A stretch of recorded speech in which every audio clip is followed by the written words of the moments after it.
Yeah, so if there's no other questions, I'll just share something with you real quick. Like, the one gentleman who said you're not really a big wrestling fan, I wasn't either. I was a wrestling fan when I was in middle school, so around the time of, the WWF, Roddy Piper and Ric Flair and all that. And then I sort of outgrew it and forgot about it. And I didn't think about wrestling in my entire adult life until my friend Terry was like, "Oh, you should interview this, this interesting lady." So when I finished the documentary, I actually finished a cut of it in 2017. I realized, you know what? I've never actually been to a wrestling match.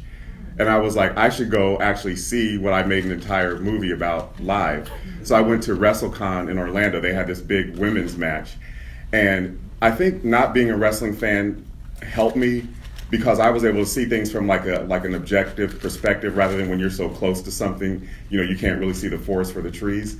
So one thing that struck me was that the men were running up, wanting to get selfies with the women. They were talking about how the women wrestlers were so underrated.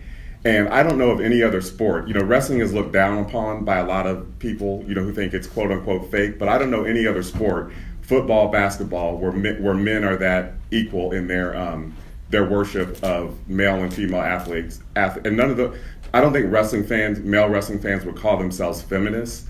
But they sort of have a way of looking at things, from my experiences. If you can wrestle, then I'll give you respect. And I just think that's something that is really underappreciated and underrated.